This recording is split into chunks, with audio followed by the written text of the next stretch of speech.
Hey, a quick disclaimer. Since I'm talking about iOS apps, which are practically impossible to play if you don't have a device of that era, the footage for this video is going to be kinda spotty. I'm going to be using a lot of just random tutorials and stuff, so I just wanted to get that out there. If I were a lesser human being, I would start this video by explaining the concept of emulation.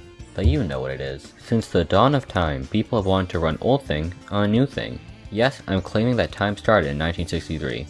We're in the golden age of emulation, I'd say. Look at any piece of technology in your room and it can probably run Alien Hominid on the GBA. As technology has advanced, emulators have gotten more and more sophisticated. It feels like every day emulator developers make breakthroughs thought impossible, and I feel a large factor for that is the increasing normalization of emulating things. As long as you have your legal backups, which you have, nobody's gonna bat an eye. But it's taken a while to get that way. From the shutdown of Ultra HLE to the death of Bleem to the yuzu-shaped elephant in the room, there's been a lot of opposition to the prospect of emulating. But in the rocky history of emulation, there's one footnote that I've always been utterly fascinated in. Emulation on iOS, that being for Apple's iPhone and iPad. Why was I so interested in it? Well, you gotta forgive me, but I want to set the scene a bit. When I was a kid, I only really had an iPad to call my own in terms of technology. I mean, I eventually got my own PC, but that thing could barely breathe on its own. So I always wanted to test the limits of my iPad, see how far I could bend it.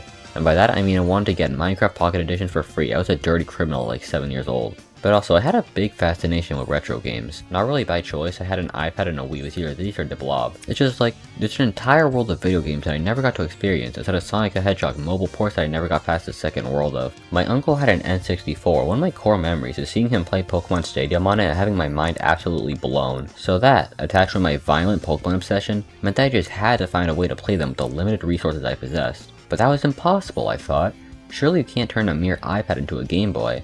Maybe I would just have to accept that Pokemon Pinball was a luxury I was not strong enough to attain.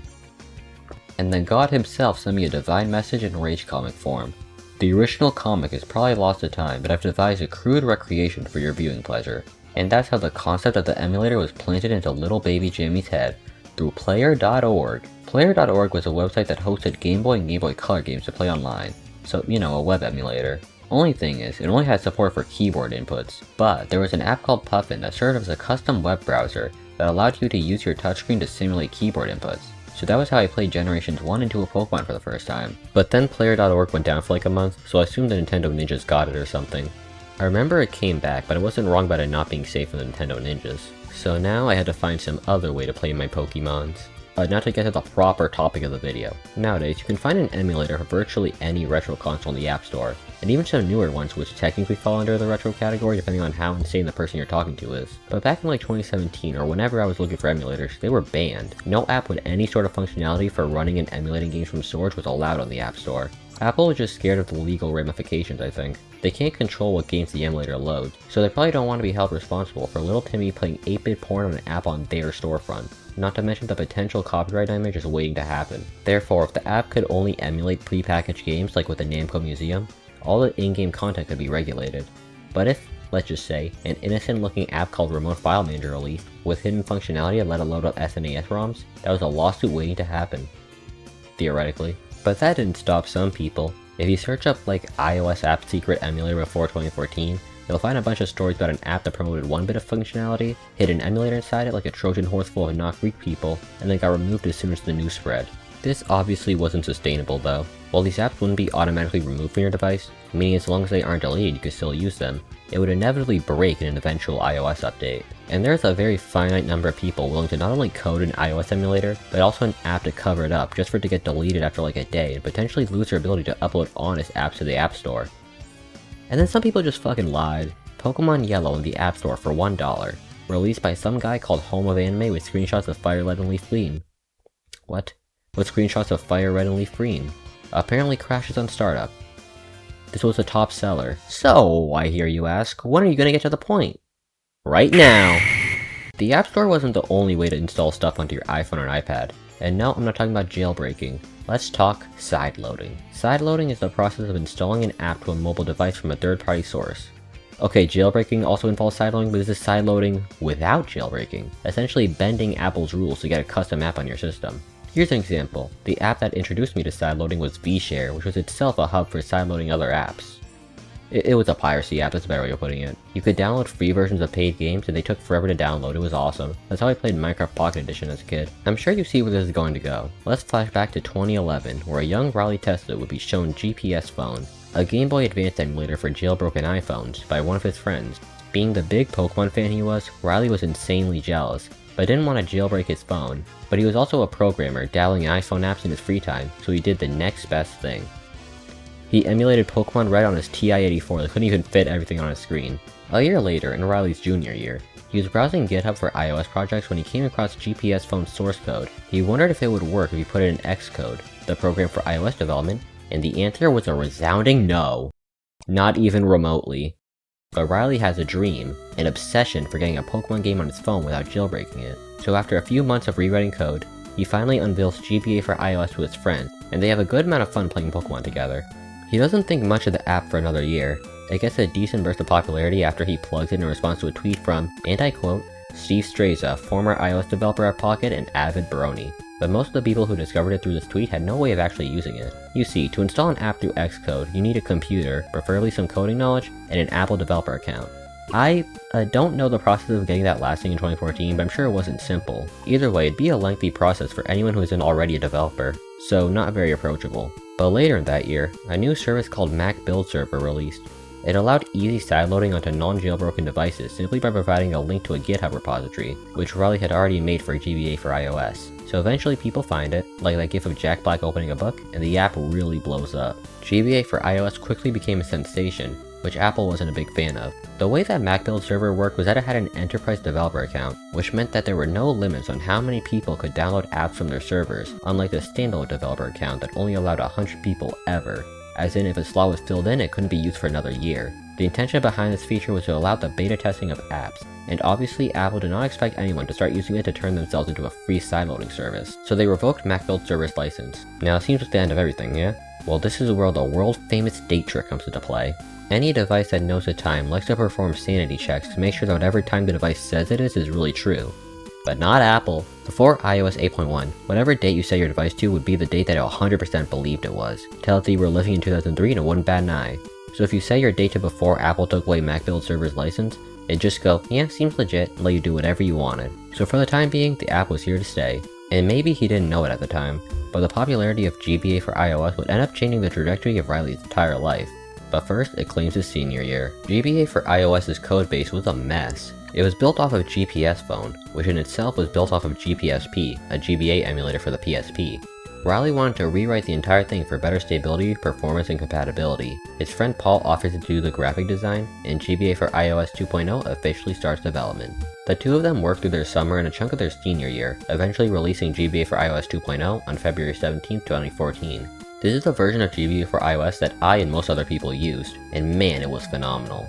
It was completely redesigned from the ground up, sporting a sleek new UI and entirely new features such as cheat code support, custom skins for the controller display, and the ability to save your games over the cloud with the site Dropbox. I still have my old save files on my Dropbox account, made back when I was still the Diamond Golem Gamer, yes, that's spelled wrong. The feature for loading save files from Dropbox was kinda buggy, where a lot of times it just wouldn't save, so that there are a lot of duplicate games here and some games that just never saved. But I have all of my surviving Pokemon save files neatly tucked into folders named after whatever was in them, and I was able to find two that I'm particularly attached to. If you'll allow me to be overly sentimental for a bit, first was a save file I had for a Pokemon Gold Nuzlocke I was doing. I was writing an entire fanfiction about it actually that was very obviously written by a brain-rotted 10-year-old, but I was obsessed with writing it for the year that I did, and it's still very important to me even if I can't read it without my face wrinkling like a raisin. And the other was a save file for some random randomized playthrough of Pokemon Silver that I only got the first gym badge in. The reason it's so special to me is because, for whatever reason, I have a very fond childhood memory of playing it while in the car, fighting Faulkner with a Mantine and a Wobbuffet as my parents roll up to the Wendy's drive-thru. Yeah, I don't know what it was about that memory that stuck into my mind. Needless to say, GBA for iOS was very important to me. It was my first time playing anything for the Game Boy Advance, which remains one of my favorite retro consoles. And also my first time actually having to download ROMs online, which, felt like an elite hacker activity to young me. It's also the reason I got back into the Kirby series, which is probably my favorite thing ever if you can tell by the fact that I've only made 2 videos about it. Yeah, sorry for gushing about this app. but this is my only chance to talk about being a dumb kid discovering that you can steal from companies, so I gotta take it. Now, Riley was riding on the high of his app's popularity. GBA for iOS 2.0 continued getting updates, building up to a 2.1 that added, among other things, link cable support through wireless emulation. He and Paul Thorson started development on a new app called Hoot, which never came out and had like no info on it, and they even sold t-shirts with a description calling the app the world's greatest, so needless to say, this was a big thing for him. Unfortunately, it wasn't meant to last. Remember what I said earlier about the date trick? How before iOS 8.1, you can install GBA for iOS just by setting your date before Mac build server certificate was revoked? Yeah, guess what came that October? On October 8th, 2014, Riley made a blog post formally declaring the death of GBA for iOS. A bit dramatic considering he and Paul would still be maintaining it as an open source project that anyone with a developer account could take and download themselves. But obviously that cut out like 99% of its user base, so I understand the theatrics. So that's it, huh? GBA for iOS was dead? Officially unusable? Yes, but actually no. Okay, so I started using GBA for iOS in like 2017, 2018, you know, long after its alleged death. And I was like 9, I certainly didn't have a developer account or know how to build a GitHub repository from source. I didn't even know the charger was a USB cable, thought it was just a tumor. So how do I do it? I don't know. There's this massive dark age of sideloading apps that starts after GBA for iOS's death in 2014 and lasts till 2019, where there was a massive increase of emulators usable on iOS, but I can't find any actual explanation of how it worked. Here's my best theory then. So I believe Apple changed its beta testing system, which was how GBA for iOS was able to download itself, to give a hard limit for how long any sideloaded apps could be usable before it uninstalled itself and you had to validate its license. From experience, it ranged from a few days to like a week and only got shorter the longer I was emulating. And so they started getting a bit lax with monitoring their developers for any scoundrels trying to sneak emulation to the masses. So a bunch of people started buying enterprise licenses, which let you give out apps to an infinite number of people, taking open source iOS emulators and hosting them on their sites. That's why I believe GBA for iOS and other sideloaded emulators lived on after the death of the date trick. And other emulators there were. Let's do a lightning round. Eclipse doesn't count, but it was an online GBA emulator designed specifically for mobile devices. I didn't use this one at all despite how convenient it looks, but I have no idea why. Gameplay Color also doesn't count, but this one was interesting because it was technically a site just like Eclipse, but you couldn't play it by just entering. You had to use the Save to Home screen feature on Safari, and it would essentially be just an app. This one only supported Game Boy and Game Boy Color games, and it didn't have the most convenient UX, so GBA for iOS eclipsed it. Insert pun here. NDS for iOS. Take one guess what this one was inspired by. Okay, so Riley Tested actually worked on this one under a group known as InfiniDev. This was actually before the whole death of GBA for iOS thing too. It's kinda shoddy, but you can really feel the GBA for iOS influence in its UI and obviously its name. I have no idea how long this lived for, but it was eventually succeeded by iNDS, which continues support for newer devices and were more powerful. Development for this one officially ended 3 years ago, but I've been slogging along for a while. These two emulators were the only other ones to utilize the Dropbox saving system as far as I know, so they're the only apps where you could actually keep your progress once they expired, because remember, they do that now. iNDS was made by William L. Cobb, who also went on to make GC for iOS, a GameCube emulator. I, for the love of me, never got this one to even open, but frankly I'd be impressed if anything actually ran. MAME, the arcade emulator, also made its way to iOS.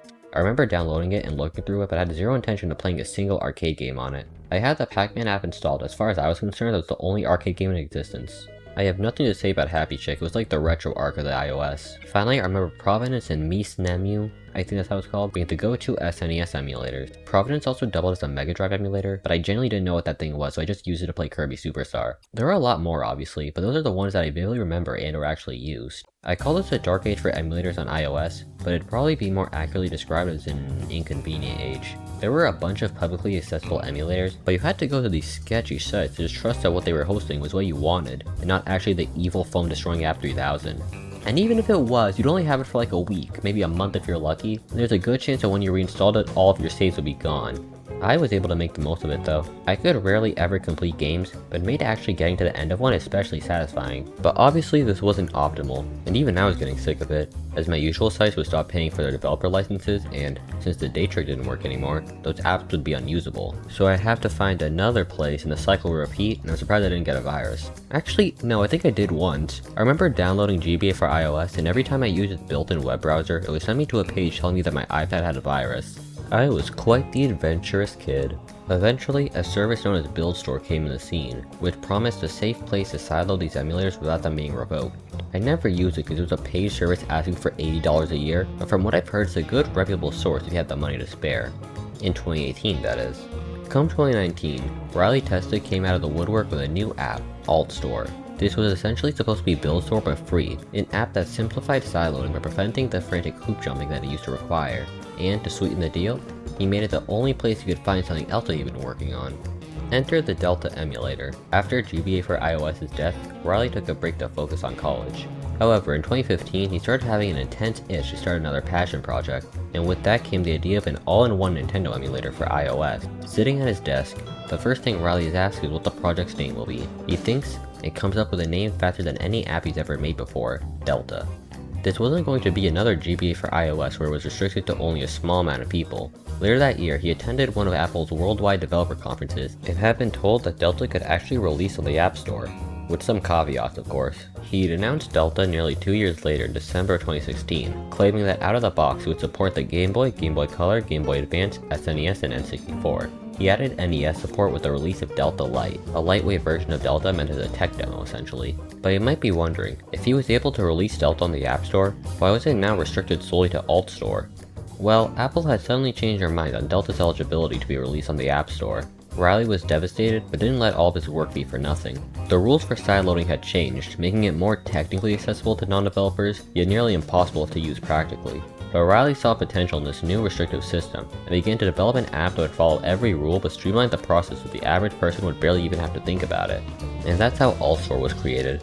AltStore, along with Delta, released on September 28, 2019, single-handedly bringing forth a new age of iOS emulation. The new method of sideloading forgoed certificates entirely, now just needing the app to be refreshed every week, which happened automatically. AltStore launched with only Delta, Delta Lite, and a clipboard app that Riley made, but due to being a community project, a bunch of apps that weren't allowed in the App Store conglomerated there. Flash forward to 2026 and AltStore partnered with Epic Games and it's the only way to download Fortnite on iOS.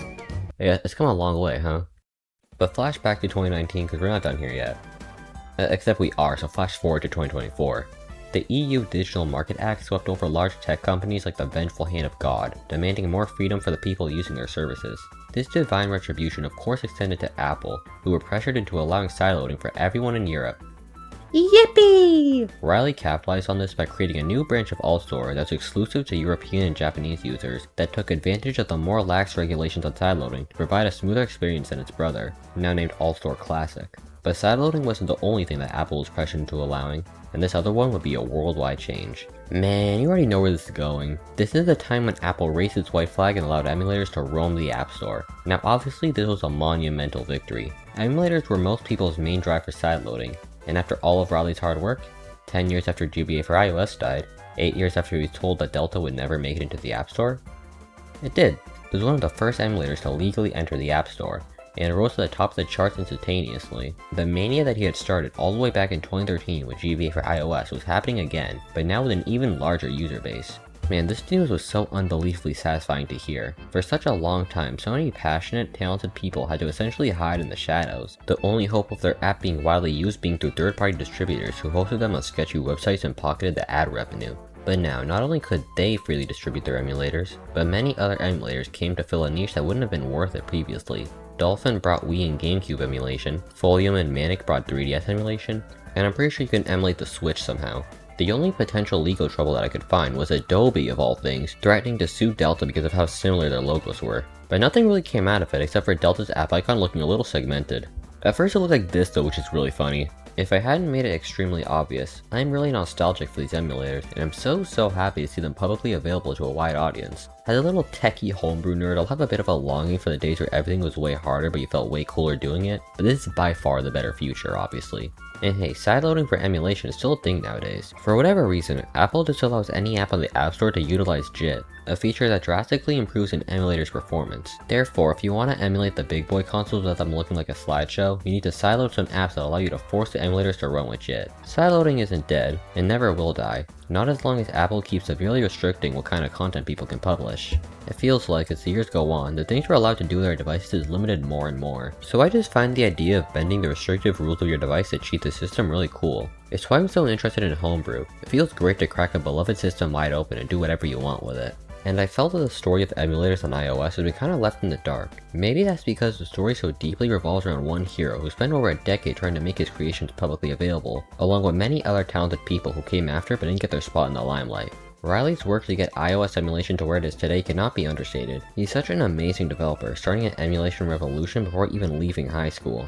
If it weren't for GBA for iOS, I probably would have never gone back into Kirby. I don't think I would have been anywhere near as attached as Pokemon as I was, and I wouldn't have gone into the world of emulation as early as I did, which made me very computer literate for my age, and probably helped implant in me my passion for modding. So maybe it's silly to be this sentimental of blindly clicking trust on an app that claimed to be a GBA emulator, but I would probably be in a very different place if I just stuck to downloading normal apps. So I'm glad to have been able to shed some light on an obscure and unappreciated set of emulation. I hope its story serves an example on how we can get freedom on the technology we use from day to day. After all, to quote Riley tested himself, "The only way to change the rules is to keep playing the game."